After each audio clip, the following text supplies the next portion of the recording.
When was the last time you had a real conversation with someone? No small talk, no surface level chat, but a real conversation where someone actually really understood what you're going through. And if you had to think about that, that's the problem. Because a lot of people in their 20s, they're surrounded by people, yet they still feel completely alone. You've got mates that you see on the weekend, you go to the pub with these mates, you do activities with them, you hang out, but they don't know what's going through your head. They don't know what you're going through. They don't understand the problems that you're facing in your life. If you disappeared for a week, would anyone notice? Would people bother asking if there's anything wrong with you? If you need any help with anything? Would people be concerned? In today's video, I'm going to be explaining why self-improvement can feel lonely, the difference between being lonely and alone, what not to do when it hits, and what actually fixed it for me. Here's what nobody talks about when you start growing as a person, when you start your self-improvement journey, and really taking your life seriously. And that is that you start to outgrow people. Not because you think that you're above them, you're better than them, but because your values start to change and your priorities start to change. For example, you'll put health and fitness, going to the gym, as a higher priority than going out on the slash on the weekend. You'll start saying no to things that don't benefit your life, that don't benefit your improvement. The people that were a perfect fit for you 6 months ago might not be the perfect fit for you in the future. And honestly, I felt this in the military, and I felt it hard. I was surrounded by lads every single day, from 7 in the morning till 5 in the evening during working hours. Then we'd all live in the block, from 5 in the evening till sleep. You were working together and you were sharing accommodation together. You couldn't escape the lads.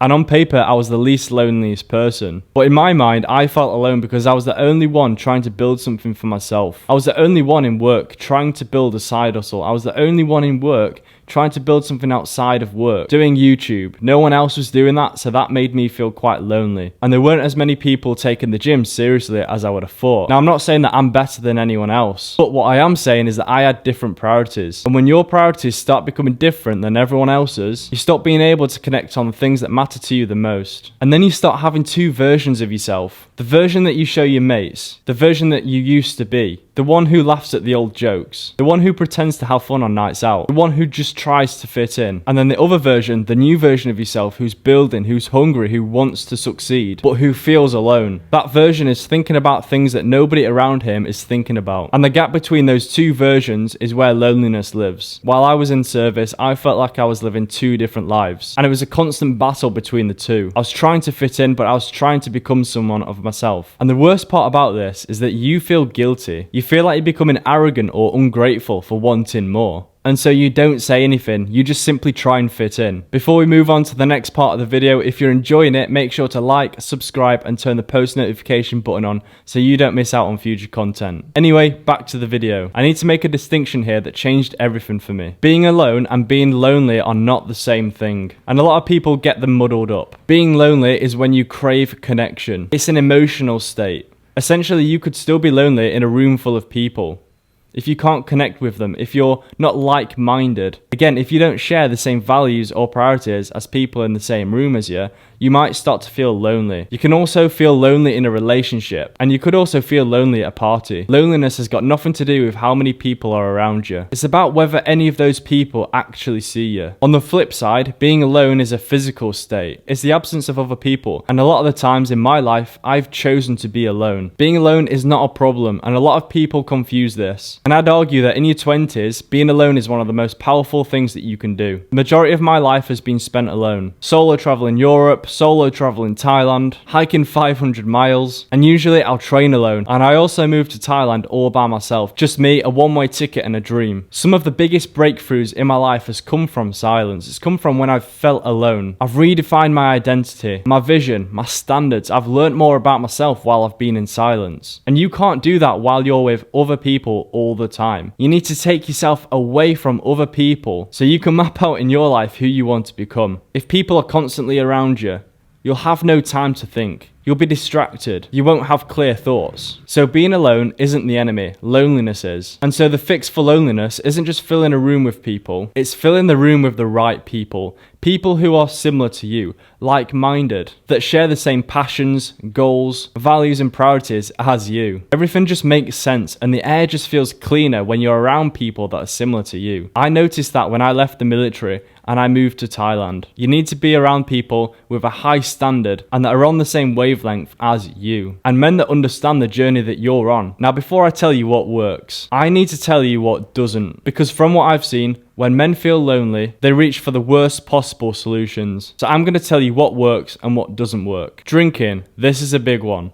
This doesn't work. You feel empty, so you go out. You surround yourself with noise, with chaos. Surrounding yourself with temporary connection that goes away in the morning. And then you wake up the next day feeling worse. You're now more disconnected than ever. Scrolling. When you're lonely, your brain craves connection. And social media gives you a fake version of it. You scroll through other people's lives. You might scroll through my content and you feel like there's a connection. And to some degree, there is a connection because I'm opening up on my content. I'm telling you about my life, my transformation, my story, and who I am. But we'll never meet. You don't truly know who I am. And it's not a real one-to-one connection. The more that you observe other people living, the less that you live in yourself. Think about how many hours of the day you're on your phone scrolling. 4 hours? 5 hours, maybe even 6 hours. You might be spending more time on social media than you're actually building something for yourself. Put the phone down, it's making everything worse. Chasing relationships. And this is what I see most men fall into. And I see this all the time in Thailand. People come here, they're on holiday, they feel empty. So they go to one of the bars and they try and fix that gap. They try and feel that connection, which is fair enough, I understand that. However, bar girls and prostitutes are only a short-term fix. It's a transaction at the end of the day. These individuals only want your money. They aren't looking to fix you. They aren't looking to get a connection out of you. Relationships aren't usually the cure for loneliness. You'll not find it. You'll feel worse later on. You need to fix yourself first. So with that said, what actually works? There's 3 things that work, but none of them are easy. Number 1, accept that your circle is going to get smaller. When you grow, you'll lose people. And I've experienced this multiple times. True friends will elevate with you. They'll grow with you.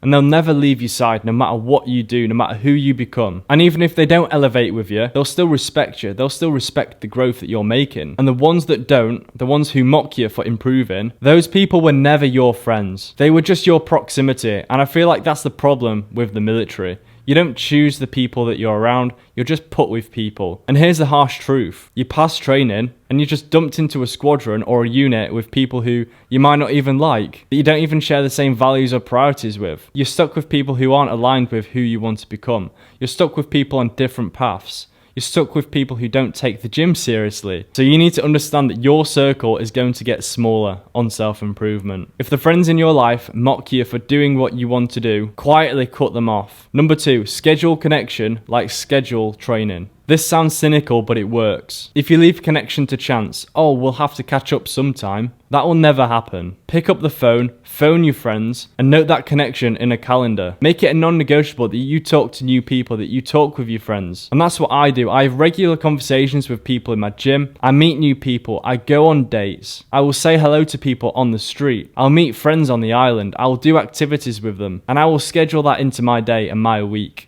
Number 3, find an environment where honesty isn't a weakness. I built a community called the Self-Mastery Bootcamp. It's a group for men that are on the same path as you, working on their discipline, working on their health and fitness, working on their side hustle. It's for men who have felt lonely on self-improvement and need to be around other people. It's for men who actually give a damn about improving their lives and taking it seriously. For men who are willing to be honest that they're struggling alone. It's not a motivational group. It's not for gym selfies. It's structured accountability. And this might be exactly what you need. And if this sounds something that you're interested in, the link is in the description below. Go check it out.